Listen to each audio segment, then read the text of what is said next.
Hi there, my name is Rafael Corpus and I'm a grade 12 student at Francis Lieberman High School. This video is for my ISU portfolio for my grade 12 chemistry class, and it will comprise of me answering questions relating around the subjects that were taught to me during this course. So the four main units that were taught to us during this course were organic chemistry, structure and properties, energy changes and rates of reaction, and chemical systems and equilibrium. So in total, I'll be solving 5 questions in this video, and 4 of these questions will be coming from the textbook or the PowerPoint slides provided to us during our lessons. The very last question will be from a quiz or test that I previously did. So the first 2 questions will be mathematical based. This first question is from lesson 5.2, calorimetry and enthalpy. This question states, a coffee cup calorimeter is filled with 200 milliliters of water at 22.1 degrees Celsius. A piece of metal at 48.6 degrees Celsius with a mass of 5.1 grams is added. The final temperature of the water in the calorimeter is 26.8 degrees Celsius. The density of water is 1 gram per milliliter, and its specific heat capacity is 4.18 joules per gram degree Celsius. Determine the specific heat capacity of the metal.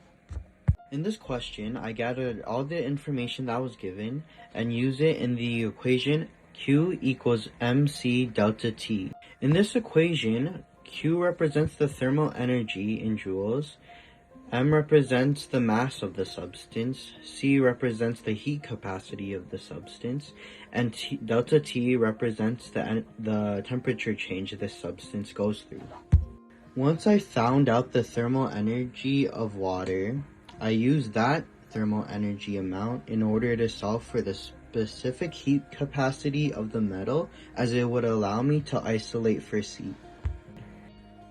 The specific heat capacity of the metal is 35 joules per gram degree Celsius. The second question is from 7.2 equilibrium law and the equilibrium constant.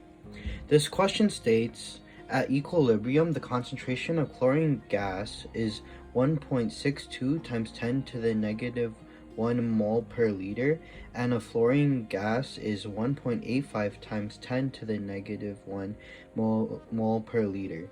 Calculate the equilibrium concentration of chlorine trifluoride gas. In this question, all I had to do was use the equilibrium law equation and sub in all its designated values into the equation.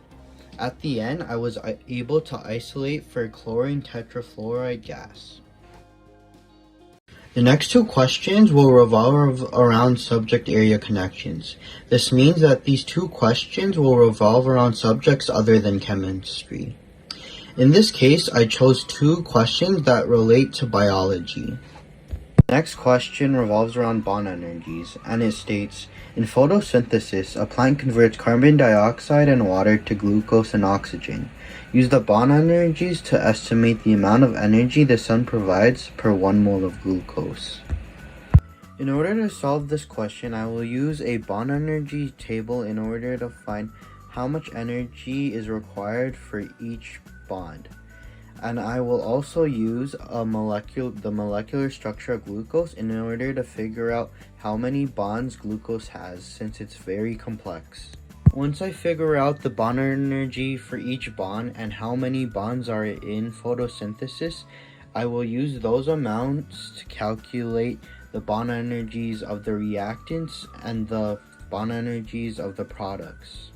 From there, I will be able to find the enthalpy change by subtracting the energy of the reactants minus the energy of the products.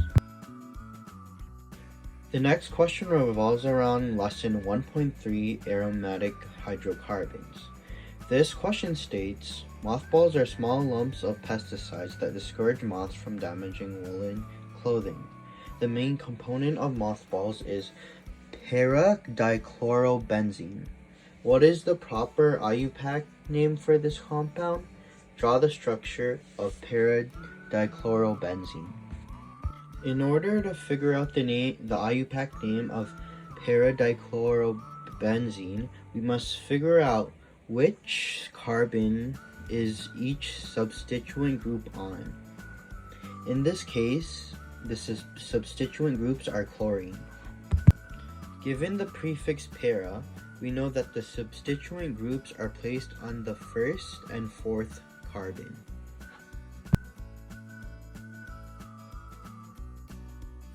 The last question is from quiz 4.1 to 4.5.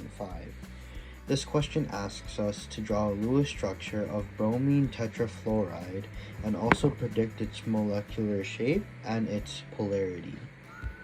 The first thing I did was to calculate how many valence electrons this compound had. From there, I used this amount in order to create the shape of bromine tetrafluoride. Then I calculated the difference in electronegativities between bromine and fluoride. I found out that they had a difference of 1.02, meaning that their bonds are polar. The shape of this molecule is square planar, which is a symmetrical shape, making the entire molecule nonpolar.